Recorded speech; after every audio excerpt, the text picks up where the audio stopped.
friends, welcome to All in One Mix. Today we here read the class 8 science chapter 8 cell structure and function chapter exercise. First question is true or false. Unicellular organism have one cell body. जो unicellular organism होते हैं वो उनमें जो है एक shell की body होती है, ये सही है. नेक्स्ट है हमारा मसल सेल आर ब्रांच्ड. जो मसल सेल होती है वो ब्रांच नहीं होती हैं, तो ये फॉल्स है. नेक्स्ट है the basic living unit of an organism is an organ. तो ये फॉल्स है. जो बेसिक लिविंग यूनिट होता है हमारे ऑर्गेनिज्म का वो जो है शेल होता है. ठीक है. नेक्स्ट है हमारा अमीबा हैज इरेगुलर शेप. ये ट्रू है.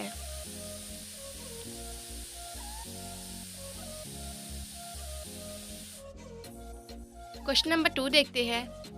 Make a sketch of the human nerve cell. What function do nerve cell perform. तो आपको जो ह्यूमन की एक जो नर्व शेल होती है उसका आपको स्केच बनाना है और उसके फंक्शन को डिस्क्राइब करना है. तो ये है स्ट्रक्चर है ह्यूमन नर्व सेल का, न्यूरॉन जिसे कहते हैं. The function of the nerve cell is to receive and transfer message. It helps to control and coordinate the working of different parts of body. तो जो हमारे ये नर्व शेल होती है ये हमारे जो मैसेज होती है ब्रेन से लेकर हमारे डिफरेंट पार्ट ऑफ बॉडी को पहुंचाती है और जिससे जो है हमारी बॉडी जो है वो परफॉर्म करती है. तो ये है स्ट्रक्चर है. इसका स्ट्रक्चर बहुत मेन है, एग्जाम में आता है बनाने को. नेक्स्ट है हमारा साइटोप्लाज्म.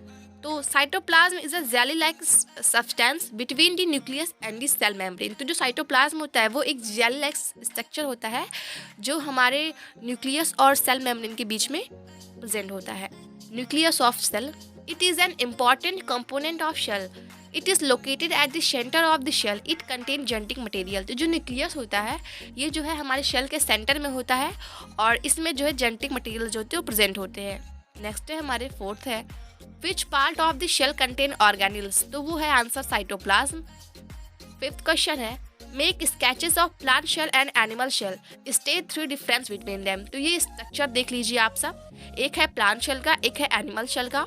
ये जो एनिमल शेल है इसमें जो है प्लास्टिक क्लोरोप्लास्ट जो एब्सेंट होते हैं. बाकी सब सही है. और जो हमारा प्लांट सेल है इसमें जो वैक्यूल है वो बड़ा होता है और एनिमल सेल में वैक्यूल जो है छोटा होता है. और प्लांट सेल में जो हमारा न्यूक्लियस होता है वो जो है कॉर्नर साइड पे होता है और बट जो एनिमल सेल में होता है वो सेंटर पे होता है. ये कुछ डिफरेंस है, देख लीजिए. Plant cell has a rigid wall of the outside और एनिमल में जो है जो शेल वॉल होती है वो एब्सेंट होती है. It contain change it shape. जो हमारे प्लांट शेल होते हैं वो अपनी शेप को जो है अपने शेप को चेंज नहीं कर सकते, can't change it shape. But जो एनिमल सेल है वो अपने शेप को चेंज कर सकती है. Plastid are present. जो प्लास्टिड होते हैं वो प्रेजेंट होती है किसमें, प्लांट शेल में. And plastic are absent in animal cell. Animal cell में जो प्लास्टिड्स है वो एब्सेंट होती है. 6th क्वेश्चन देखते हैं. State the difference between eukaryotes and prokaryotes. तो आपको यूकैरियोट्स कौन से हैं और प्रोकैरियोट्स कौन से, उनके बीच में आपको डिफरेंस बताना है. तो देखते हैं आंसर. प्रोकैरियोटिक्स कौन कौन से होते हैं. Prokaryotic cell do not consist of cell membrane. जो हमारे प्रोकैरियोटिक होते हैं उनमें जो सेल मेम्ब्रेन है वो एब्सेंट होती है. Genetic material is present in cytoplasm. Cytoplasm में जो जेनेटिक मटेरियल्स है वो प्रेजेंट होती है. एग्जाम्पल जैसे बैक्टीरिया, ब्रू ग्रीन एल्गी, ये सब जो है हमारी प्रोकैरियोटिक शेल है. नेक्स्ट है हमारा यूकैरियोटिक. तो eukaryotic cell consist of cell membrane. जो यूकैरियोटिक्स होती है उसमें जो सेल मेम्ब्रेन जो है वो प्रेजेंट होती है. Genetic material is present in nucleus. जो जेनेटिक मटेरियल्स हो वो न्यूक्लियस में प्रेजेंट होती है. एग्जाम्पल जैसे अनियन शेल, चीक सेल, ये सब चीज़ें हैं.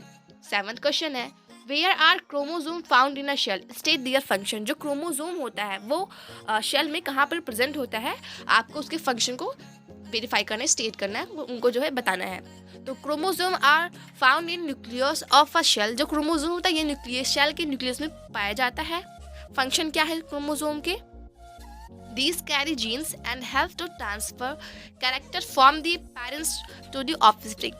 तो यहाँ पर जो हमारे क्रोमोजोम होते हैं ये जीन के थ्रू जो हमारे पेरेंट्स में जो भी कैरेक्टर होता है वो उनके आने वाले जो बच्चे होते हैं उनमें ट्रांसफ़र होता है. ठीक है. तो जैसे कि आप है तो आपके जो क्रोमोजोम के थ्रू आपके जो पापा के मम्मी के जो जीन है उसको थ्रू पापा मम्मी के कुछ जो है कैरेक्टर जेनेटिक कैरेक्टर जो है वो आप में भी है. ठीक है. जैसे कि अगर ऐसे बहुत सारे जेनेटिक कैरेक्टर होते हैं जो फादर से जो है चिल्ड्रन में भी वो दिखते हैं। जैसे कि आप देखे होंगे जो वो होता है वाइट सफ़ेद दाग जो होता है, वो अगर फादर को बाई चांस है तो उनके चिल्ड्रंस को भी जेनेटिक के थ्रू आ जाता है, तो चिल्ड्रन को भी ये चीज़ें कंपलसरी होती है। ठीक है, 8th क्वेश्चन देखते हैं।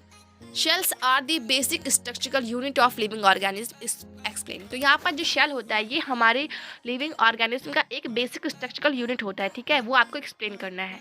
तो आंसर देखते हैं। Shells are the basic structural unit of living organism because all organisms are composed of the shell.